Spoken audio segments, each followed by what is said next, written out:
اعوذ باللہ من الشیطان الرجیم بسم اللہ الرحمن الرحیم من اجل ذلك كتبنا على بني اسرائيل انه من قتل نفسا بغير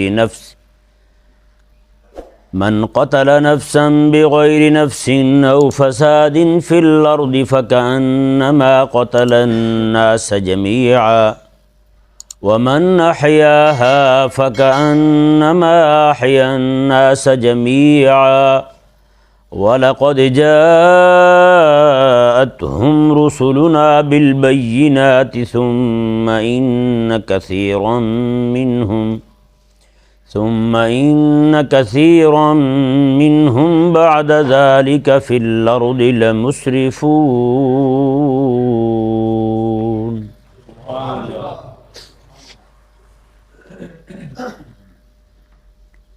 اللہ تبارک و تعالی نے حضرت سیدنا آدم علیہ نبینا و علیہ السلام کے دو بیٹوں کے باہمی معاملے کو اور ان میں سے ایک کے قتل ہونے کو بیان فرمانے کے بعد ارشاد فرمایا من اجل ذالک، اسی سبب سے کتبنا علی بنی اسرائیل، ہم نے بنی اسرائیل پر لکھ دیا، مطلب فرض کر دیا تھا، انہ من قتل نفسا بغیر نفس او فساد فی الارض، میں کہ جو کوئی بندہ کسی جان کو ناحق قتل کرے، بغیر نفس کے یعنی اس نے کسی کو قتل نہیں کیا، بغیر کسی عذر کے کسی کو قتل کر دے، او فساد فی الارض، یا پھر جسے قتل کیا گیا ہے وہ زمین میں فساد مچانے والا نہ ہو، جی وہ دہشت گرد نہ ہو، فسادی نہ ہو، ان دو وجہوں کے علاوہ جس نے کسی بندے کو قتل کر دیا فَكَأَنَّمَا قَتَلَ النَّاسَ جَمِيعًا، گویا کہ اس نے تمام لوگوں کو قتل کر دیا ہے۔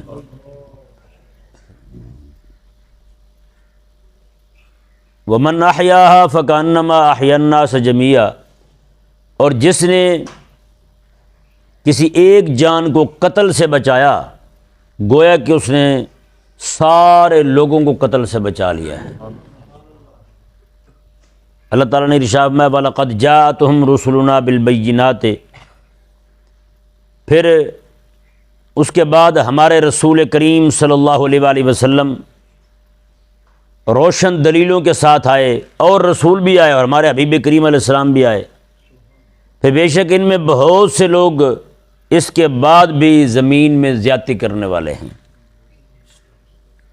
یہ اللہ تبارک و تعالی نے دو استثنائی صورتیں بیان کرنے کے بعد فرمایا جو بھی بندہ کسی کو قتل کرے، ایسے بندے کو جو قاتل نہ ہو کسی کا، جو بندہ دہشت گرد نہ ہو، فساد پھیلانے والا نہ ہو زمین میں، ان کے علاوہ کسی کو قتل کر دیتا ہے، اللہ تبارک و تعالی نے فرمایا کہ وہ پوری جو ہے وہ انسانیت کا قاتل ہے۔ اس کی وجہ یہ ہے کہ ایک بندے نے ایک کو قتل کیا، آگے سے پھر وہ قتل ہوگا، اس کے خاندان کے اس کے لوگوں کو قتل کریں گے، قتل بڑھتا جائے گا، ہیں جی، اس طرح کر کے ایک کے قتل کو سارے لوگوں کا قتل قرار دیا۔ حضرت سیدنا عبداللہ بن عباس رضی اللہ تعالیٰ عنہما ارشاد فرماتے ہیں من قتل نبیا او امام عدل فکأنما قتل الناس جميعا، فرمایا کہ جس بندے نے کسی نبی کو شہید کیا یا پھر انصاف کرنے والے حاکم کو قتل کیا، کسی نبی کو شہید کیا یا پھر انصاف کرنے والے حاکم کو قتل کیا، فَكَأَنَّمَا قَتَلَ النَّاسَ جَمِيعًا، گویا کہ وہ ایسا ہے جیسے اس نے سارے جہان کے لوگوں کو قتل کر دیا ہے۔ ظاہری بات ہے نبی کو جو شہید کرے گا، ظاہری بات ہے اسی نبی کے ذریعے سے لوگوں تک ہدایت پہنچنی ہے رب تبارک و تعالیٰ کے حکم سے، تو اس نے وہ پھر ہدایت کا راستہ روک دیا۔ انصاف کرنے والا حاکم، انصاف کرنے والا خلیفہ اس کو قتل کرے گا تو ظاہری بات ہے جب عدل ختم ہوگا تو نیچے جو بھی ہوگا وہ سب کے سامنے ہے پھر، ہیں جی۔ تو اللہ تبارک و تعالی نے ارشاد اس لیے فرمایا کہ جس نے ایک کو قتل کیا اس نے سب کو قتل کیا ہے، اور فرمایا کہ وَمَنْ شَدَّ عَضُدَ نَبِيٍّ او امام عدل فَكَأَنَّمَا أَحْيَا النَّاسَ جَمِيعًا، اور جس بندے نے کسی نبی کی اور کسی خلیفہ کی، خلیفہ اسلام حاکم اسلام، نبی کی یا خلیفہ اسلام کی حاکم اسلام کی مدد کی، تو فرمایا کہ گویا کہ وہ ایسا ہے جیسا اس نے سارے جہان کے لوگوں کو زندہ کر دیا ہے۔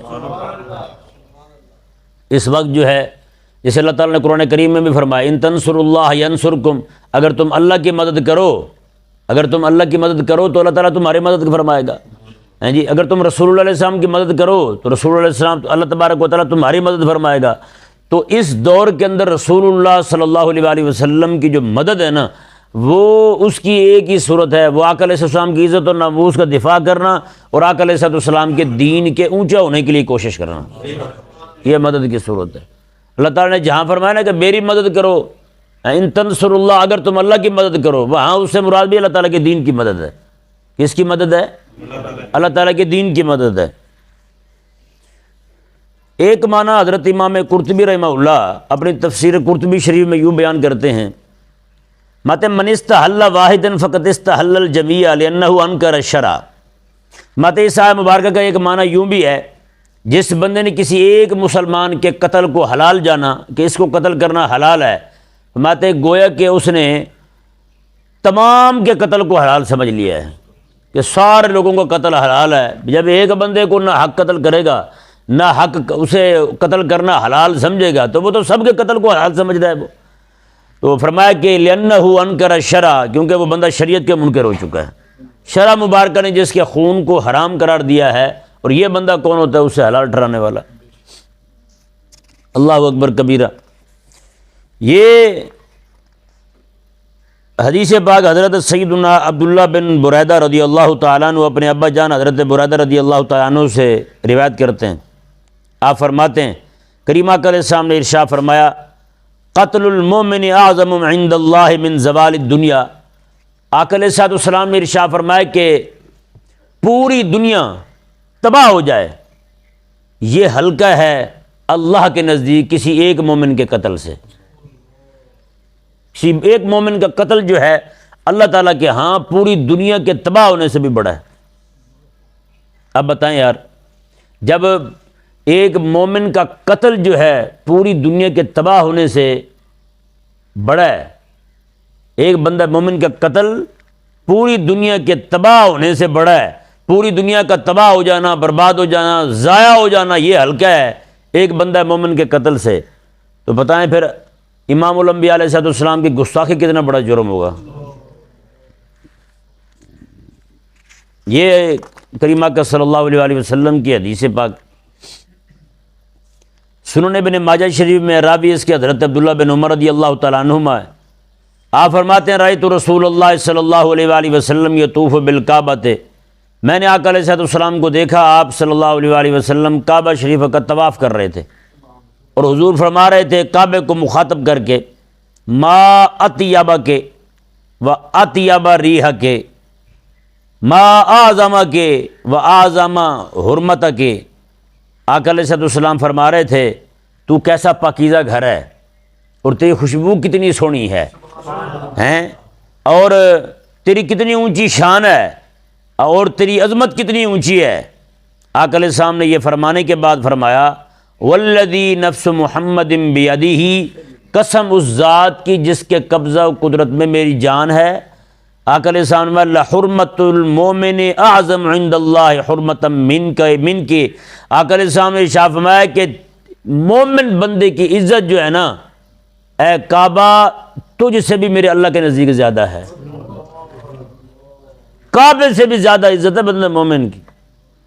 اور اگلے الفاظ ہیں جی آقا علیہ السلام نے ارشاد فرمایا صرف اتنا ہی نہیں، فرمایا کہ اعظم عند اللہ حرمتا من کے مالہ و دمہ ہیں۔ آقا علیہ السلام نے ارشاد فرمایا کہ بندہ مومن کی جو عزت ہے صرف وہی نہیں، اس کے مال کی عزت، اس کے خون کی عزت فرمایا تجھے کعبے سے زیادہ ہے۔ بتائیں تو پھر بندہ مومن کی جان کا دشمن بن جانا ہے، اس کے پھر مال کا دشمن بن جانا، تو یہ کتنا بڑا جرم ہے جو آج نعوذ باللہ من ذالک بندہ مومن کے قتل کو اتنا آسان سمجھ لیا گیا ہے پوری دنیا کے اندر۔ یہ جو لبرل قسم کے لوگ ہیں نا، یہ بڑے دعوے کرتے دکھائی دیتے ہیں یہ آیت کریمہ پڑھ کر کہ انسانیت سب سے بڑا مذہب ہے بھائی، انسانیت سب سے بڑا مذہب ہے۔ تو ان سے ہمارے کچھ سوالات ہیں، ان کے یہ ہمیں جواب دے دیں تاکہ ہمیں بھی پتہ چلے بھئی انسانیت جو سب سے بڑا مذہب ہے۔ تو مذہب دنیا کے اندر اگر آپ سروے کریں نا، آپ کو پتہ چلے گا پوری دنیا کے اندر جو مذاہب پائے جاتے ہیں ان کی دو قسمیں۔ کچھ مذاہب وہ ہیں جو سماوی ہیں، ان کا دعویٰ ہے کہ یہ اللہ تعالیٰ نے بھیجے ہیں۔ کچھ مذاہب شخصی ہیں، لوگوں کے گھڑے ہوئے ہیں، جیسے ہندو مت ہے، بدھ مت ہے، جین مت ہے، اس طرح مجوسیت ہے، اس طرح کے مذاہب ہیں۔ اور وہ جن کا دعویٰ ہے کہ رب تعالیٰ نے بھیجے ہیں، جیسے یہودی ہیں، نصرانی ہیں جی، اور اس طرح کر کے اللہ تعالیٰ کی طرف سے ہی آئے ہیں وہ، لیکن یہ الگ بات ہے کہ وہ محرف ہو چکے، کریم آقا علیہ السلام کی نبوت اور ختم نبوت کا انکار کر کے وہ پرلے درجے کے کافر ہی ہو چکے ہیں، بے دین ہیں سارے، ان کا دعویٰ ہے۔ اور الحمدللہ عز وجل ہمارے اہل اسلام کے پاس جو رب تعالیٰ کا قرآن موجود ہے، حبیب کریم علیہ السلام کا فرمان موجود ہے، دلائل قاہرہ و باہرہ کے ساتھ یہ ہمارے پاس بالدلائل موجود ہے یہ سارا کچھ، کہ یہ اللہ تبارک و تعالیٰ کی طرف سے آیا ہوا مذہب ہے، اللہ تعالیٰ کی طرف سے آیا ہوا دین ہے۔ سمجھ آیا مسئلہ؟ تو اس طرح کر کے یہ بتائیں جو مذہب انسانیت ہے نا، وہ مذہب سماوی ہے یا شخصی ہے؟ کہ نہیں سمجھ آ رہا مسئلہ؟ یہ ہمیں بتائیں کہ وہ مذہب جو ہے وہ اللہ تعالیٰ کی طرف سے آیا ہے یا کسی نے بنایا ہے۔ اگر وہ اللہ تعالیٰ کی طرف سے آیا ہے تو اس مذہب کو وصول کرنے والا کون ہے؟ جیسے دین یہودیت جو ہے، وہ دین اسلام تھا حقیقت میں، اس دین کو قبول کرنے والے، اللہ تعالیٰ کی طرف سے لینے والے، وصول کرنے والے حضرت موسیٰ علیہ السلام ہیں جی۔ اور جو نصرانیوں کے پاس دین ہے جس کا وہ دعویٰ کرتے ہیں، حقیقت اس کی کچھ اور تھی، جس کو لینے والے اللہ تبارک و تعالیٰ سے عیسیٰ علیہ السلام تھے۔ اور دین اسلام جو ہے اس کو اللہ تبارک و تعالیٰ سے لینے والے اور رب تبارک و تعالیٰ کے بندوں کو دینے والے میرے کریم آقا علیہ السلام ہیں۔ یہ ہو گئے سماوی دین۔ اب آ جائیں جو شخصی دین ہیں، مذاہب ہیں، جیسے سکھوں کا مذہب ہے، ان کا وڈیرا گرو ہے، گرو نانک ہیں جی۔ اسی طرح کر کے بدھوؤں کا، ان کا بھی وڈیرا ہے، اور اس طرح ہندوؤں کا بھی وڈیرا ہے، ان سب کے وڈیرے ہیں، ان کے مذہبوں کو گھڑنے والے، ان کو یعنی کہ ایک شکل دینے والے، اس کی تشکیل کرنے والے، اس کی تنظیم کرنے والے لوگ موجود ہیں۔ تو ہمیں یہ بتائیں اگر یہ مذہب انسانیت جو ہے یہ رب تعالیٰ کی طرف سے آیا ہے تو پھر اس رب تبارک و تعالیٰ سے لینے والے کا نام کیا ہے؟ جس نے رب سے یہ دین مذہب لیا ہے، مذہب انسانیت، وہ کون ہے؟ اگر یہ مذہب کسی انسان کا بنایا ہوا ہے تو اس بندے کا نام بتائیں جی۔ پھر ہر مذہب کے اندر، چاہے مذہب سماوی ہو، دین کے اندر دین سماوی ہو، چاہے وہ مذہب جو ہے وہ کسی بندے کا گھڑا ہوا ہو، تو ہر ایک مذہب کے اندر خدا کا کوئی نہ کوئی تصور ہے یا نہیں؟ ہمارے ہاں اللہ تبارک و تعالیٰ کو کیا کہتے ہیں ہم، کیا نہیں کہہ سکتے؟ ہمارے ہاں اللہ تبارک و تعالیٰ کا وجود واجب ہے جی۔ اللہ تبارک و تعالیٰ کے متعلق ہمارے ایک اپنے خاص اعتقادات ہیں، ہمارے نظریات ہیں۔ اسی طرح کر کے یہودیت کے، نصرانیت کے، ہر ایک خدا تبارک و تعالیٰ کے وجود کا قائل ہے۔ وہ ایک الگ بات ہے کہ ساتھ وہ شرک بھی کرتے ہیں، ساتھ وہ یہ بھی کہہ دیتے ہیں عزیر علیہ السلام اللہ کے بیٹے ہیں، نصرانی ساتھ یہ بھی کہہ دیتے ہیں کہ عیسیٰ علیہ السلام رب تعالیٰ کے بیٹے ہیں جی۔ اسی طرح کر کے پھر یہ آپ ہندوؤں کو دیکھ لیں، ان کے ہاں بھی خدا کا تصور موجود ہے۔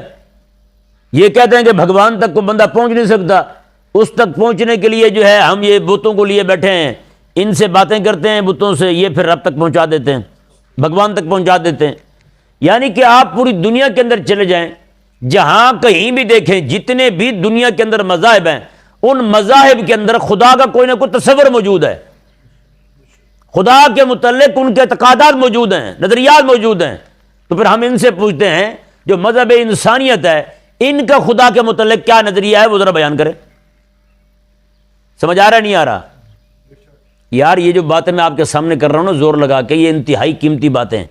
اس طرح کے لوگ بہت سارے پھرتے ہیں گلی محلوں کے اندر، آپ کے گلے میں جب پڑیں گے نا تو پھر آپ کہیں گے یار کاش میں نے اس وقت غور سے سنا ہوتا، کئی سارے دوست بیچارے بہشتی، اللہ تعالیٰ انہیں اسی وقت جنت میں جگہ عطا فرمائے، سوئے ہوئے ہیں. بتائیں بندہ کدھر جائے؟ تسی نہیں دیکھنا، میں دیکھ رہے ہیں، بس چھڑ دو. تسی دیکھو گے تو گل پھر سجے کھبے ہو جانی ہے. تو یہ ذرا غور سے سماعت فرمائیں، بچے خاص طور پہ، ان کو میں ذرا اپنا مخاطب بنانا چاہ رہا ہوں کہ ان کے ساتھ زیادہ مسائل ہیں اس وقت، الحاد کے، لبرلزم کے، سیکولرزم کے. بچوں کو زیادہ وہ لپیٹ میں لے رہے ہیں، ہمارے بچوں کو خدا تعالیٰ کے وجود کا نعوذ باللہ منکر بنا رہے ہیں. ٹھیک ہے نا؟ تو پھر ہمارا ان سے یہ سوال ہے کہ خدا کے متعلق مذہب انسانیت کا کیا تصور ہے، یہ ذرا واضح کریں. انسان کے پیدا ہونے سے لے کر اس کے مرنے تک ہر ایک دین کے اندر خاص خاص چیزیں ہیں، کچھ احکامات ہیں. جیسے مثال کے طور پر یہودی ہیں، نصرانی ہیں جی. یہودیوں کے اندر اور نصرانیوں کے اندر بھی یہی ہوتا ہے کہ بچے کو پکڑ کے جناب پانی میں غوطے دیتے ہیں اور کہتے ہیں کہ یہ لو جی اب پکا یہودی بن گیا، پکا نصرانی بن گیا ہے جی. اہل اسلام میں کیا ہوتا ہے وہ سب آپ کے سامنے. اہل اسلام کیا کرتے ہیں جب بچہ پیدا ہو جی، اس کے کان میں اذان دیں گے، ختنہ کریں گے اس کا، باقی اس طرح کی چیزیں جو ہیں وہ ساری کی ساری عقیقہ کریں گے، باقی سارے معاملات ہوں گے. اسی طرح کر کے ہندوؤں کے اپنے معاملات ہیں، نصرانیوں کے اپنے معاملات ہیں، یہودیوں کے اپنے معاملات ہیں، بدھوں کے اپنے معاملات ہیں، سکھوں کے اپنے معاملات ہیں، اہل اسلام کے اپنے معاملات ہیں، اپنے احکامات ہیں. تو ذرا بتائیں پھر مذہب انسانیت کے کون سے ایسے احکامات ہیں جو پیدا ہونے سے لے کر اس کے مرنے تک دیے جاتے ہیں اسے؟ اسلام کے اندر بندے کے مرنے کے بعد اس کی تدفین کے احکامات موجود ہیں، اس کا جنازہ پڑھا جائے گا ہیں جی، سارے معاملات موجود ہیں یا نہیں؟ آپ دیکھتے ہیں رات دن.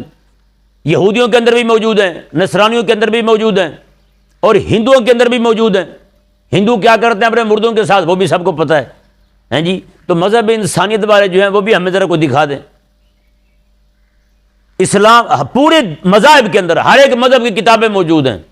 ہندوؤں کی گرنتھ موجود ہے، وید موجود ہے ان کی، سکھوں کی، اور اس طرح کر کے ان کی باقی کتابیں جو ہیں وہ آپ سب کو معلوم ہے موجود ہیں. یہودیوں کے پاس کتابیں موجود ہیں، نصرانیوں کے پاس موجود ہیں، اہل اسلام کے پاس رب تعالیٰ کا قرآن موجود ہے ہیں جی. ذرا یہ بتائیں مذہب انسانیت والے ان کی کتاب کون سی ہے؟ پھر ہر ایک مذہب کے پاس اپنے خالق اور مالک کی، جس کو وہ رب مانتے ہیں، اس کی عبادت کرنے کے لیے مقامات متعین ہیں. مسلمانوں کے پاس مساجد ہیں رب تبارک و تعالیٰ کی ہیں جی. یہودیوں اور نصرانیوں کے پاس چرچ ہیں، گرجے ہیں جی. ہندوؤں کے پاس گردوارے ہیں جی، اور جو سکھوں کے پاس گردوارے ہیں، سکھوں کے پاس ہندو جو ہیں ان کے پاس مندر ہیں. تو ان کے پاس کیا ہے یہ بھی بتایا ہمیں. نہیں سمجھ آ رہا مسئلہ؟ اہل اسلام کے پاس مرنے کے بعد کے سارے احکامات موجود. باقی بھی سارے جتنے بھی مذہب ہیں، چاہے شخصی ہوں، مصنوعی ہوں، چاہے وہ سماوی ہونے کا دعویٰ کرتے ہوں، ہر ایک کے پاس ہر طرح کے احکامات موجود ہیں. تو ذرا یہ ہمیں بتائیں یار ان کے پاس کیا ہے؟ عبادت کوئی نہ کوئی ہر کوئی بندہ کرتا ہے، ہم اسے عبادت کہتے ہیں رب تبارک و تعالیٰ کی بارگاہ میں سجدہ کرنے کو. کوئی اسے پوجا پاٹ کہہ رہا ہے، کوئی ماتھا ٹکنا کہہ رہا ہے، لیکن ہر ایک کے طریقے اپنے اپنے. اس مذہب انسانیت کا کیا طریقہ کار ہے یہ بھی تو بتائیں ہمیں. یہ وہ باتیں ہیں جو آپ کو نعوذ باللہ من ذالک قربانی کے موقع پر کہتے ہوئے دکھائی دیں گے، عید کے موقع پر کہتے ہوئے دکھائی دیں گے. او جی ان کے کرنے کا کیا فائدہ ہے؟ سب سے بڑا مذہب انسانیت ہے، آپ اس کی طرف آئیں. میں حقیقت آپ کے سامنے رکھنا چاہ رہا ہوں. مذہب انسانیت کوئی مذہب نہیں ہے، انسانیت ایک شرف ہے جو اللہ تبارک و تعالیٰ نے انسان کو عطا فرمایا ہے. اور یہ جو نام نہاد ڈھنڈورا پیٹا جاتا ہے کہ جناب مذہب انسانیت ہے، سب سے بڑا مذہب ہے، تو یہ نعوذ باللہ من ذالک صرف اور صرف دین اسلام سے دور کرنے کے لیے، دینی احکامات کو ہلکا کرنے کے لیے، دینی شاعر کو، اسلامی شاعر کو نعوذ باللہ من ذالک پوری دنیا کے اہل اسلام سے، اہل اسلام کے دلوں سے اس کی قدر گھٹانے کے لیے. اور یہ کبھی بھی نہیں کہتے جب ہندو کو جناب بدتمیزی کر رہا ہو اسے کہیں کہ جناب آپ یہ کر رہے ہیں، آپ گائے کا منہ پی رہے ہیں، وہ تو مذہب تو انسانیت تھا سب سے بڑا، تو آپ اتنے ذلیل ہوئے گائے کا منہ پی رہے ہیں. انہیں نہیں کہتے. اور یہ مسلمانوں کو ہی کہتے ہیں. جب عمرہ کرنے جانے لگے کوئی بندہ تو اس کو یہ کہیں گے او بھائی مذہب تو سب سے بڑا انسانیت ہے، آپ کس طرف چل پڑے ہیں جی. کو قربانی کرنے لگے تو مسلمانوں کو کہنے لگیں گے. تو یہ ایک سوچی سمجھی سازش ہے دین اسلام کے خلاف. یہ ایک بہت بڑا پروپیگنڈا ہے جو اہل اسلام کے خلاف کیا جا رہا ہے. تو خدا کے لیے آپ خود بھی بچیں ان باتوں سے اور اپنے بچوں کو بھی بچائیں. جو بھی بندہ ایسی باتیں کرتا ہے اس کی صحبت سے آپ بھی بچیں اور اپنے بچوں کو بھی بچائیں، خاص طور پر لڑکیوں کو بچائیں۔ میں حقیقت کہہ رہا ہوں، اس وقت جتنا ارتداد، رب تبارک و تعالیٰ کے وجود کا انکار لڑکیوں کو سکھایا جا رہا ہے، اتنا لڑکوں کو بھی نہیں سکھایا جا رہا۔ لڑکیاں بہت بڑی تعداد میں مرتد ہو رہی ہیں، نعوذ باللہ من ذالک۔ یہیں پہ میں نے ایک دن درس دیا ہے جی، ایک دوست نے مجھے بتایا آ کر، اس نے کہا جی پہلے جب میں نے وہ بات کی نا، میں نے کہا جی ایلومناٹی والا جو معاملہ ہے، وہ کہتے ہیں کہ شیطان ہی رب تعالیٰ سے زیادہ طاقتور ہے، کہ رب چاہتا ہے بندے مسجد میں آئیں تو بندے مسجد میں تھوڑے آتے ہیں، شیطان چاہتا ہے سین میں جائیں تو وہاں زیادہ جاتے ہیں، تو پاورفل کون ہوا پھر؟ جی تو میں نے یہاں بتایا کہ ان کا نظریہ یہ ہے کہ رب تعالیٰ سے زیادہ طاقتور شیطان ہے۔ تو وہ دوست جو ہے وہ کہنے لگے کہ میرے دل میں ایک دم آیا کہ یہ تو ایسے ہی ہے۔ بعد میں انہوں نے جب پتہ کیا اپنے گھر سے، تو ان کی اپنی سگی بیٹی جو ہے نا وہ اسی میں ملوث نکلی۔ ان کی سگی بیٹی انہی ایلومناٹی والوں کے نظریے سے جناب اس کا اتفاق تھا۔ جب اس کی بات ہوئی تو باپ نے کہا بابا یہ تو ٹھیک ہے، یہ تو ہے ہی ایسا، شیطان ہی پاورفل ہے، بتائیں۔ تو اس لیے آپ جو ہے نا وہ کوشش کریں، جیسے وہ ان کا نظریہ ہے نعوذ باللہ من ذالک، ڈاروینی نظریہ، وہ کتابوں میں پڑھاتے ہیں جی، کتابوں میں پڑھاتے ہیں نعوذ باللہ من ذالک، انسان جو ہے وہ بندر سے انسان بنا ہے۔ اب جو بندہ یہ کہے کہ بندر سے گھستا گھستا انسان بن گیا ہے نعوذ باللہ من ذالک، تو ایسا بندہ تو نعوذ باللہ 1,24,000 کم و بیش انبیاء کرام کا گستاخ ہوا یا نہیں ہوا؟ بتائیں نا یار۔ تو یہ نظریہ ہمارے کالجوں میں پڑھایا جا رہا ہے، یونیورسٹی میں پڑھایا جا رہا ہے۔ یہیں پہ میں نے یہ بات کی، ایک دوست ہمارے وہ گھر گئے، جب وہ یہاں اس وقت موجود ہیں لیکن پوچھنا نہیں کسی نے کہ کون ہے، انہوں نے مجھے آ کر بتایا، انہوں نے کہا جی میری 2 بیٹیاں وہ بھی یہی کہتی تھیں۔ انہوں نے جا کر پوچھا، انہوں نے کہا میری 2 بیٹیاں وہ بھی یہی کہتی تھیں ہم بندر کی اولاد ہیں۔ تو خدا کے لیے بھائی ایسی کون سی روٹی کھانی ہے ہم نے جو ہمارے بچے جو ہیں انبیاء کے گستاخ بنے ہیں اور آپ کو بھی بندر کا بچہ کہیں؟ نعوذ باللہ من ذالک۔ خالق اور مالک نے یہ شرف عطا فرمایا ہے۔